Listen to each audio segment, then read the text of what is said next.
Assalamualaikum warahmatullahi wabarakatuh. Assalamualaikum Muhammadin sallallahu alaihi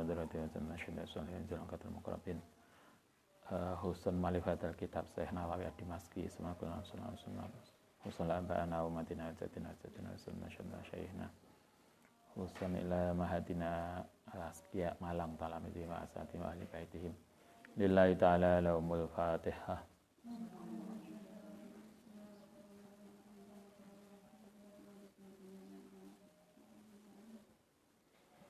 Bismillahirrahmanirrahim. Kita lanjutkan.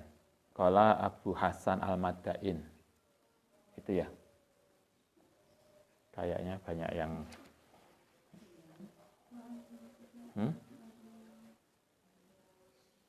kayaknya itu kemarin.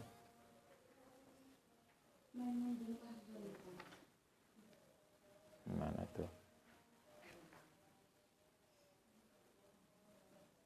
Maimun kan sudah. Nah. Kalau Abu Hasan Al-Madain,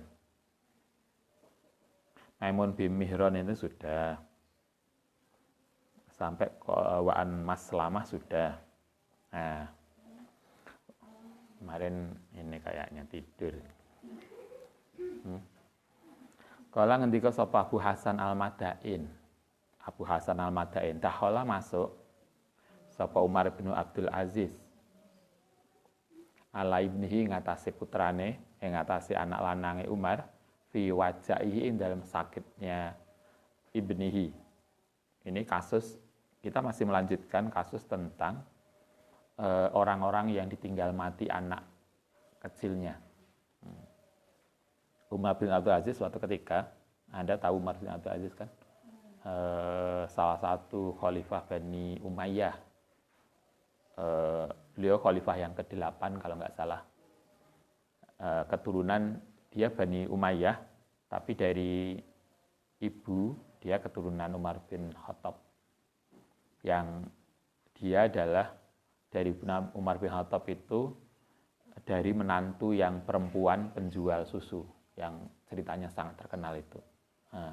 Dari ibu yang hebat lah lahir anak-anak yang hebat. Karena itu yang Ustaz sering sampaikan, marilah kita jadi orang tua hebat, sehingga kemudian melahirkan anak-anak yang hebat. Karena kita tidak mungkin punya anak yang hebat kalau kita tidak hebat. Umar bin Aziz suatu ketika masuk ke anaknya, yang anaknya lagi sakit, mau meninggal. Faqala, mongko nanya sapa Umar, ya bunaya, kaifa tajiduka? Bagaimana keadaanmu? Kalau kita kaifa haluka? Kaifa tajiduka? Bagaimana kaifa kaya apa tajiduka nemu sapa sira ka ing dirimu. Kala wis ketemu porong to? Kok buka ikat mau.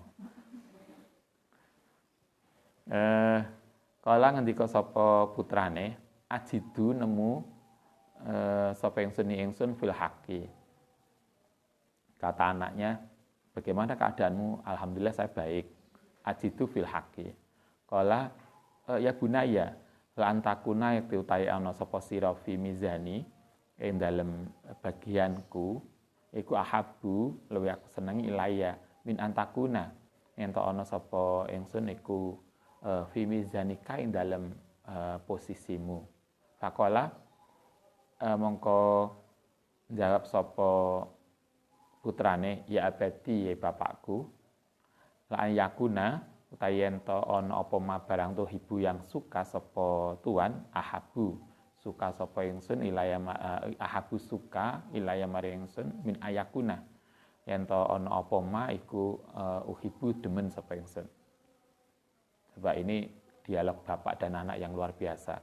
Ini mengingatkan kita pada dialog antara Ibrahim dan Ismail ketika ditanya saya mimpi nyembelih awakmu, yang itu menunjukkan bahwa beliau Ibrahim menerima wahyu untuk menyembelih putrane. Putrane kan jawabannya luar biasa, lakukan aja, insya Allah saya tabah untuk menjalani itu. Nah, kita mungkin jawabannya nggak mungkin lah kita. Ibrahim ini kasusnya Umar bin Abdul Aziz dan putranya juga itu. Kata Umar bin Abdul Aziz, ketika anaknya baik-baik, maka kemudian dia bilang, ya bunaya la antakuna fi mizani, iku ahabu min ayakuna fi mizanika. Saya senang ketika Anda posisinya seperti itu, Anda baik. Saya sebagai orang tua itu senang. Jawab putrane, apapun yang membuat Abah senang itu lebih aku sukai daripada apa yang membuat saya senang. Coba, kesenangan Abah adalah kesenangan saya. Kayak kita yo, mungkin nggak gitu lagunya. Itulah bedanya kita dengan mereka.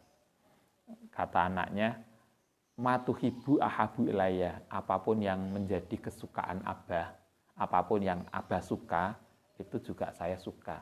Artinya begitulah hebatnya anak. Dia membuat ridho orang tua itu menjadi ridhonya dia.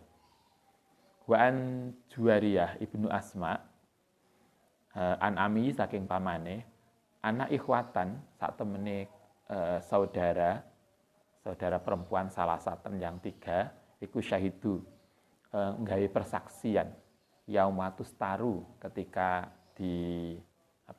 ditutupi. Jadi ketika ada jenazah kemudian mulai ditutupi untuk dikebumikan, mereka yang nggawe persaksian. Fastashidu, mongko kemudian mempersaksikan sapa sira. Kita biasanya gitu toh. Jenazah ini baik atau baik, bapak-bapak baik. Sebelum ini kan kita dipersaksikan. Karena mempersaksikan jenazah baik itu diajarkan oleh Nabi.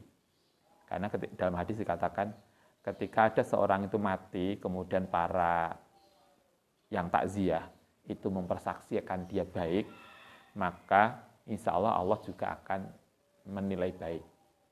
Karena itu jenazah sebelum berangkat ke kuburan, setelah disolati, biasanya ketika mau dikeluarkan, itu kita persaksikan. Baik.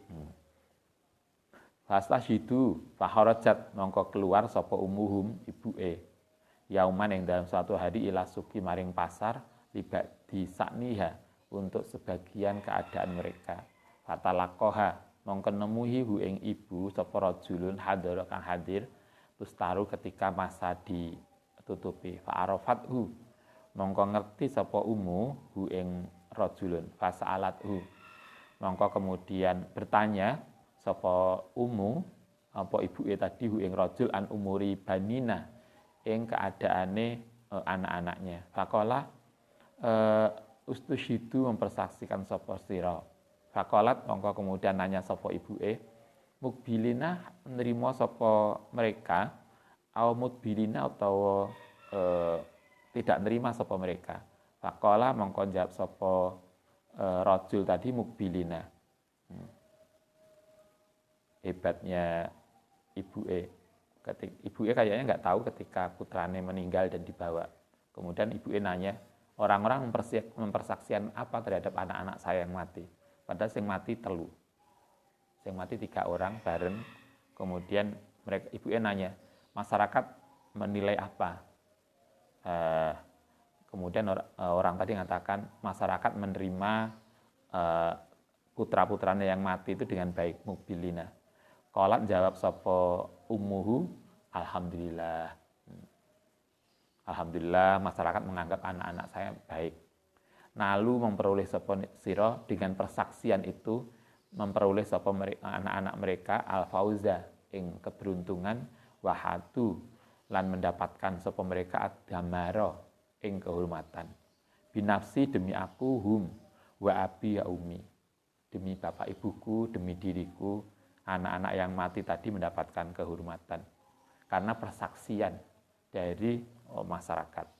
Karena itulah kita mempersaksikan. Biasanya bukan baik nopo buruk, enggak. Baik nopo baik, sehingga enggak ada pilihan yang lain. Pokoknya baik. Insya Allah jenazahnya akan dinilai baik. Kultu matur sapa ingsun. Kultu ini berarti yang ngucap, yang ngendika adalah Syekh Nawawi. Ad-dimaru, utai lafaz dimar bahasa Arab ya, bukan dimar bahasa Jawa. Dimar bahasa Jawa itu lan ublik, lampu. Ad-dimaru utai dimar bikasri dzal di wal mu'jamati dzal yang dititik wahum ahlu rajuli utawi mereka ahlu rajuli orang-orang laki-laki warum mimma saking barang yahiku kang hai ali ngatasé man ayah miyahu wa qauluhu dimar itu artinya kehormatan. Wa qalu hadu lafat hadu hato hatu tadi ai hafidu tegese njaga sapa sira warau lan ngreksa. Wa mata lan mati sapa ibnun itu putrane Juwariyah binti Asma. Tadi putrane Umar bin Abdul Aziz. Sekarang ada lagi. Wa mata lan mati sapa ibnun anak laki-laki Imam Syafi'i. Imam Syafi'i pernah juga kehilangan putranya yang masih kecil. Ketika putrane meninggal, fas'ang syada, mongko membuat syair. Imam Syafi'i itu seorang penyair hebat. Banyak syair-syairnya, banyak tulisan tentang syair. Kita kayaknya juga begitu. Lagi sedih atau lagi senang, biasanya langsung jadi penyair dadaan. Imam Syafi'i ketika ditinggal mati putranya, beliau kemudian membuat syair ini. Wa mataharu ora ana utawi waktu iku ilaha kaza kecuali seperti biasa. Waktu itu ndak akan berubah. Fastabir mongko sabaro lahu maring ma. Wastabir mongko ampre sabaro lahu gede apa roziyatu malin musibah harta au firaku habibin. Utai terpisahi dengan orang yang tercinta. Kata Imam Syafi'i, musibah harta, mungkin hartanya berkurang, atau terpisah dengan anak sebagai orang yang tercinta, itu tidak akan merubah apapun. Karena itulah kita bersikap sabar, itu nggak akan mengurangi apapun. Kita ditinggal mati orang yang tercinta, ditinggal mati anak, ditinggal mati orang tua, itu tidak akan merubah apapun. Sehingga kita sabar aja, nggak akan ada yang berkurang, kan tetap aja tuh. Dulu awalnya nggak ada, kemudian nggak ada juga. Nanti juga akan ada gantinya. Ketika kita nggak punya orang tua, nanti kan juga akan dapat orang tua baru. Paling nggak dapat mertua. Kalau kita belum punya suami atau istri. Artinya mestinya kita begitu, kata Imam Syafi'i. Firaku habibin, terpisah dengan orang-orang yang tercinta, atau kena musibah malin, itu tidak akan mengubah sesuatu. Biasa aja karena itu fastobir. Kala ngendika itu Imam Syafi'i. Nah, sekarang kala ngendika Abu Hasan Madain mati sapa Al Hasanu Hasan walidu Ubaid ibnu Abdil Hasan, yaitu bapak Ubaidillah ibnu Hasan. Wa Ubudillah utai Ubaidillah yauma idzin pada hari itu iku qadhi bil Basrah. Seorang qadhi itu apa? Hakim. Suatu ketika bapak Ubaidillah bin Hasan, itu namanya Hasan. Ubaidillah itu hakim di Basrah, wa amiruha dan bahkan gubernur. Fakasura mongko banyak sapa man wong yu'azihi yang bertakziah. Maklum, bapaknya gubernur, bapaknya hakim wilayah. Maka ketika mati yang takziah banyak. Fadzakara mongko padha nyebut sapa mereka maing barang yatabayyanu yang jelas bi kelanmu apa al jazaa'ur rajuli, sakitnya seorang, sedihnya seseorang min sobrihi, saking sabare ma. Ajma'u padha ngumpul alama ing atas ala annahu iku idza taraka nalkane ninggal syaen ing sesuatu kana yasna'uhu agawe sapa man hu ing ma faqad jazaa. Ketika bapak Ubaidillah mati dan banyak orang takziah, semua mempersaksikan bahwa Ubaidillah itu orang yang sangat sabar. Jadi nggak patek ketok sedih. Tapi lah kita itu kadang bisa sangat ketok sedih, bisa juga karena kelihatan nggak sedih. Ketika kelihatan nggak sedih, bisa juga karena sabar, tapi bisa juga karena nggak peduli. Bisa toh? Mbak sampean kok gak sedih plus? Alah, biyen. Kadang ada toh. Karena orang tuanya sudah sakit lama, saya sudah siap kalau ditinggal mati. Artinya kita bukan kelihatan nggak sedih, tapi karena dan kita nggak peduli. Tapi kalau Walid ini Ubaidillah bin Hasan, dia tidak tampak banyak sedihnya karena min sobrihi, karena sabar. Kultu matur sapa ingsun, wal asar utai hadis fi hadal babi yang dalam bab masalah ditinggal mati anak kecil itu kasiratun banyak. Wa inama dzakartu yang pastinya nyebut sapa ingsun hadil ahrufa, ini kemudian disebutkan beberapa kasus li alahi ahlua supaya tidak sepi apa hadal kitab ini minal isyarati maring isyarat ila turufin maring bagian min zalika. Maksudnya hadis tentang kasus mati anak kecilnya itu banyak banget. Banyak sahabat yang kehilangan mati putrane dan mereka menunjukkan ketabahan yang luar biasa. Ini hanya disampaikan beberapa hal saja agar tetap ada bagian dari itu. Oke, berarti selesai. Bab tentang ditinggal mati anak kecil selesai. Nah, sekarang kita masuk bab baru. Faslun fil isaroti dalam kasus dalam isarot ila ba'dima maring sebagian barang jaro yang berjalan minat tauni saking wabah fil islami dalam kasus di dalam masyarakat Islam. Nah, kayak kita sekarang. Kita wabah apa sekarang sedang Covid yang mematikan, yang korbannya banyak banget. Kita sampai sekarang sudah tidak tahu karena sudah mungkin sudah capek atau sudah coba Anda kan sudah nggak pernah tahu ngikuti update-nya Covid sing mati piro, sing loro piro, wis gak peduli, wis lupa. Nah, di dalam Islam itu pernah juga terjadi kasus itu, kasus taun. Taun itu apa penyakit yang menular, itu taun. Nah, kalau kita memanakan sekarang pandemi. Wal maksudu, kenapa kemudian dimunculkan cerita taun, cerita wabah di sini, itu adalah atas biru, agar kita bisa sabar, wal hamlu lan menanggung ala ta'asi biwirihi, untuk saling menguatkan. Di sini diceritakan taun agar kita sabar dan bisa siap untuk menghadapi. Wa anna musibatal insani, utai musibai manusia iku qalilatun sedikit. Binisbati kelan dinisbatkan ilama maring barang jaro yang telah berjalan qoblahu. Kata Imam Nawawi, dibanding musibah dulu, mungkin sekarang lebih sedikit. Atau mungkin juga kita nggak tahu korbannya COVID ini sudah berapa yang mati. Kita nggak tahu juga toh yang update terakhir. Nah, sekarang kita lihat ceritanya Mbah Nawawi tentang taun wanakit mewabah pandemi.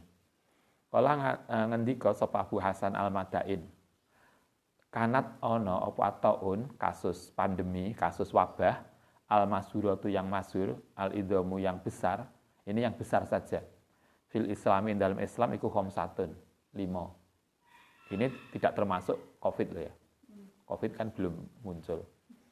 Ini dulu sebelum Mbah Nawawi. Kasus pandemi sebelum Mbah Nawawi itu ada 5 yang besar. 1 taun Siruyah, yaitu taun Siruyah. Taun Siruyah itu tahun yang ada di wilayah Siruyah bil Madain, dengan di wilayah Madain. Fi ahdi Rasulillah, yang dalam masa Kanjeng Nabi coba. Kanjeng Nabi, masa Kanjeng Nabi itu pernah terjadi wabah. Dulu kita masih ingat ketika muncul Covid, kemudian kita semua nuding Cina. Ini karena Cina yang kurang ajar. Ketika pada masa Nabi kena taun, siapa yang kurang ajar? Itulah kesalahan kita.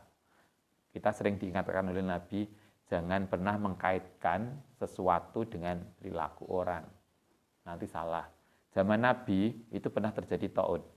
Sanata Sittin, itu tahun ke-6 minal hijrati. 6 ketika tahun 6 Hijriah, pada Kanjeng Nabi masih hidup. Itu pernah terjadi wabah yang luar biasa. Hanya sayangnya di sini tidak diceritakan berapa korbannya. Itu zaman Nabi, pernah. Yang kedua, Sumataun Awamas, yaitu tahun Awamas, Amawas ya kok Awamas. Fi zamani Umar bin Khattab.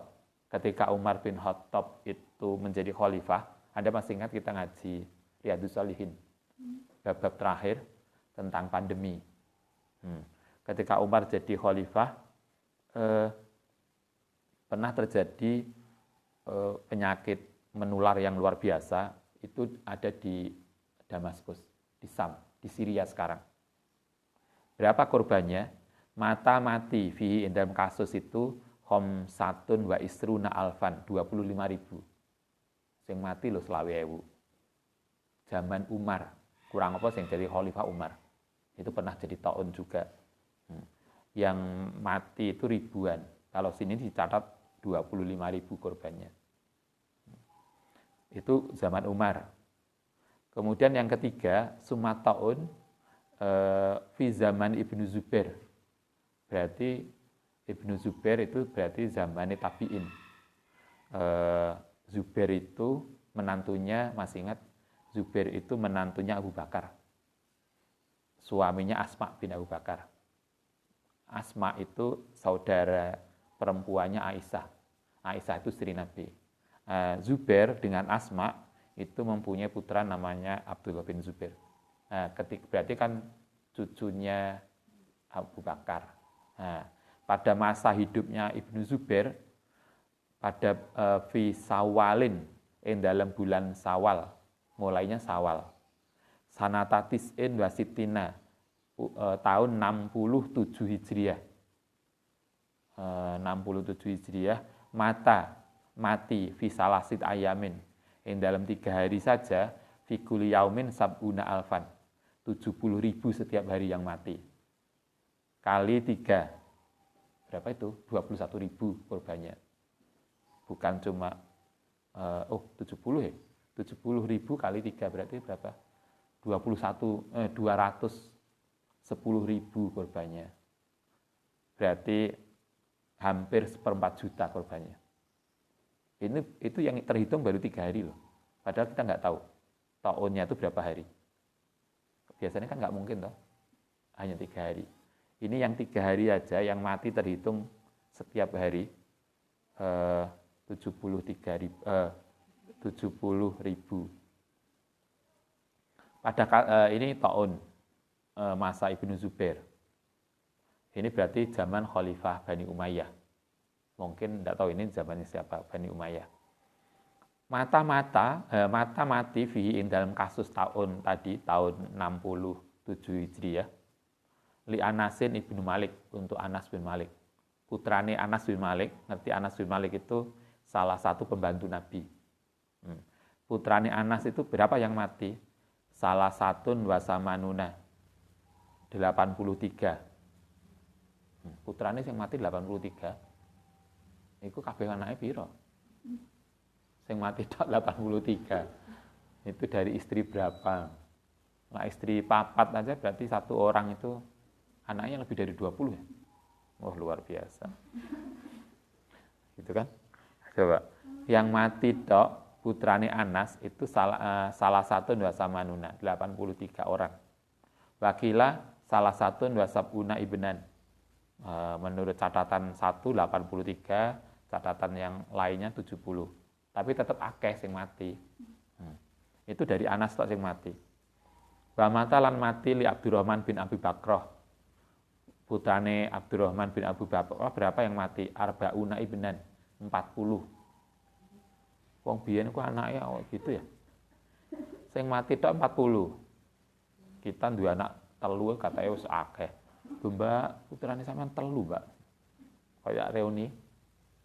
Kayak sekarang itu 4 itu heboh. Padahal dulu hitungannya bukan 1 digit, 2 digit atau 3 digit anaknya coba.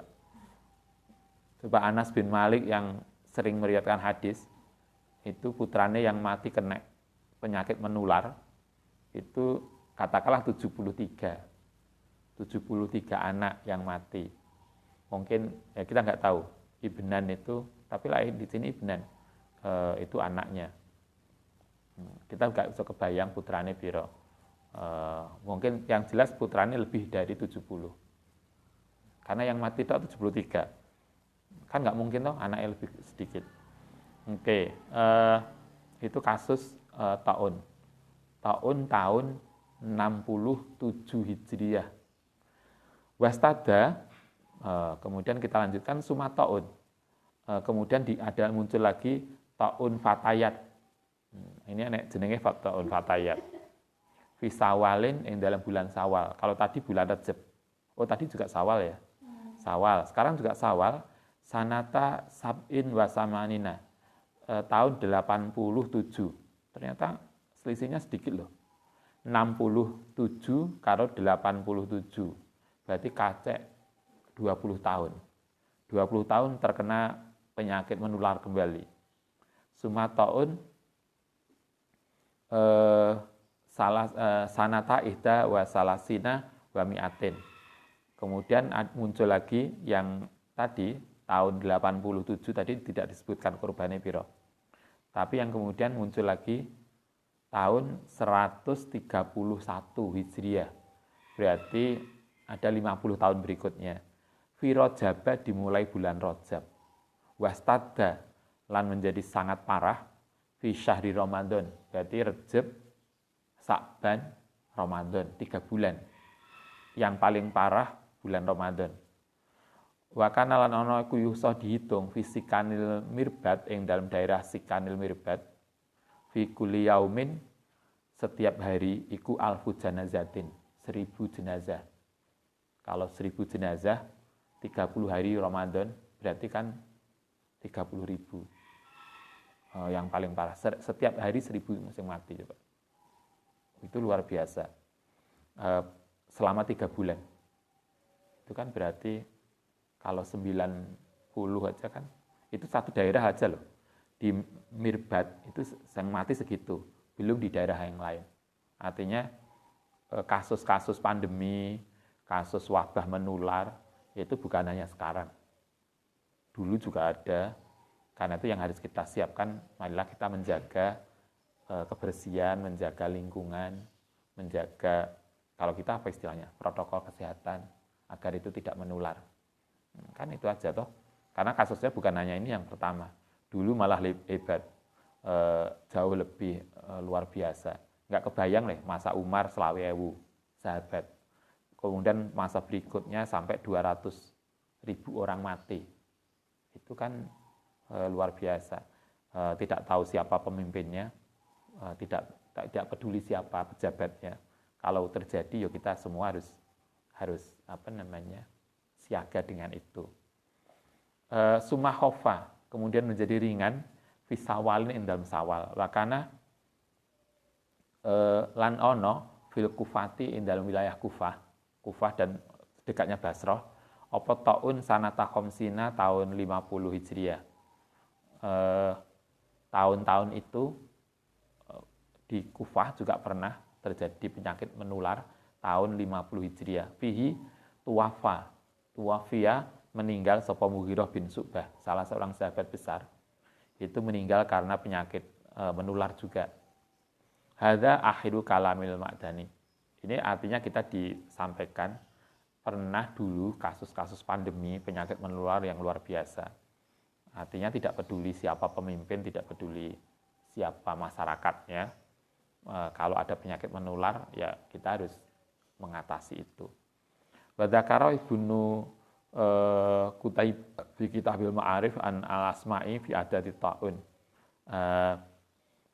Macam yang dalam hitungannya penyakit menular nahwa hadza. Ternyata yang meriwayatkan ta'un penyakit menular itu bukan hanya Al-Madain, Abu Hasan Madain. Ibnu Qutaibah dalam bukunya Ma'arif itu juga menceritakan yang lain.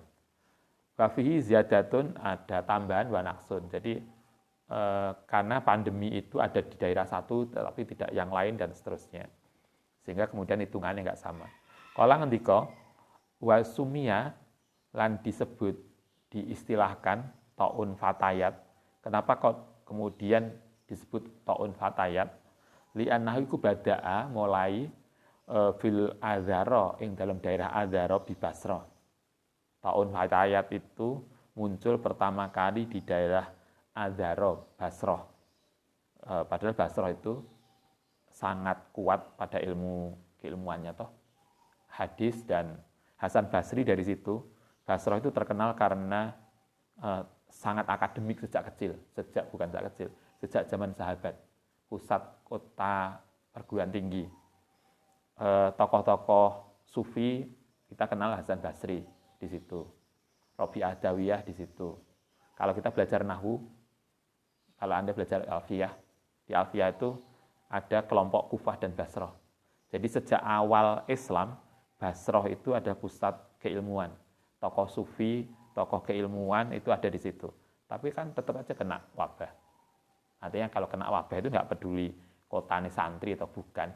Kalau kena wabah ya kena wabah, dan kita harus berusaha untuk mengatasi itu.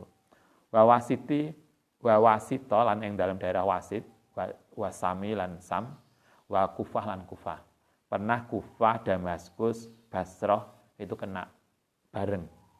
Karena itulah disebut fatayat. Wayukolu tadi taun fatayat tadi kadang oleh sebagian orang disebut sebagai taun asrof, yaitu penyakit asrof. Kenapa disebut taun asrof? 5 mata krono mati fi indalem iku kasus taun tadi minal asrofi saking para sahabat terkenal. Banyak sahabat terkenal yang mati ketika itu. Sehingga karena banyak orang mulia mati, ya kayak saiki kita sedih karena pandemi. Kita bisa hitung mulai beberapa bulan kemarin banyak kiai wafat karena kasus COVID. Ini luar biasa. Dulu pernah juga yang kasus fatayat tadi, yang mati 200.000. Itu banyak para sahabat mulia, orang-orang mulia itu mati. Jadi kiai-kiai banyak yang wafat ketika kena itu. Karena itulah disebut taun asrof. Karena pada saat itulah banyak orang mulia wafat kena itu. Wakola walam yakou, lan tidak pernah terjadi apa taun tidak terjadi fil Madinah wal Makkah. Tapi 2 kota ini selama ini tidak pernah kena itu. Taun penyakit menular tidak pernah menulari di Makkah dan Madinah.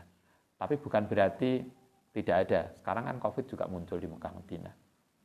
Bahkan kemudian haji di lockdown.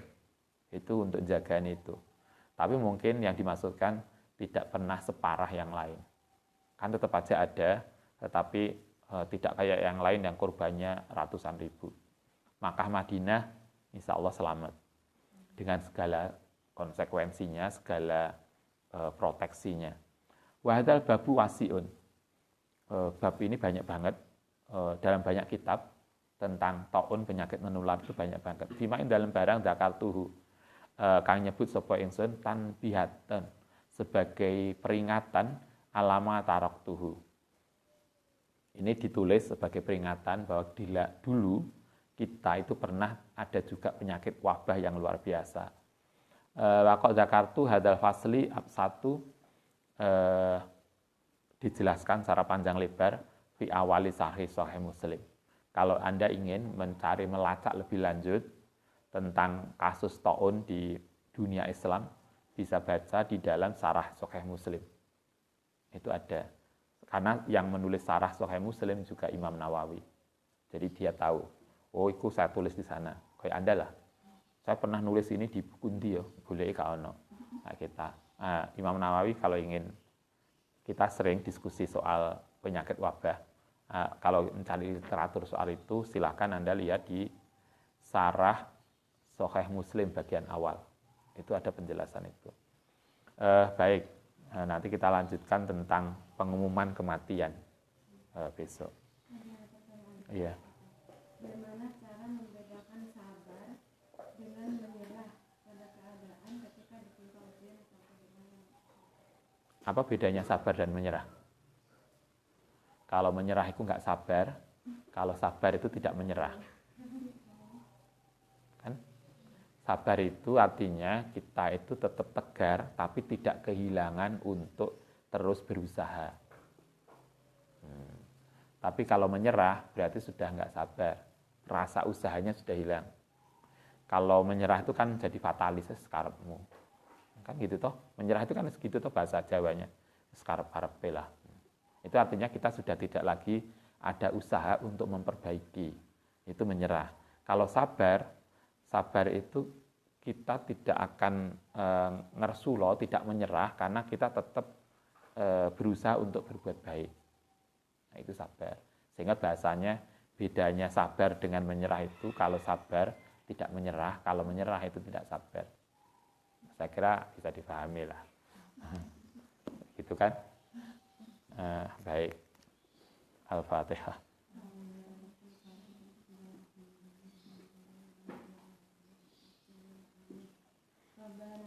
Fana bima lam tana rabbi alimna nanti wa faqih alana wa qarabatina lana rabbana fana bima lam tana rabbi alimna nanti rabbi faqihna wa faqih alana wa qarabatina.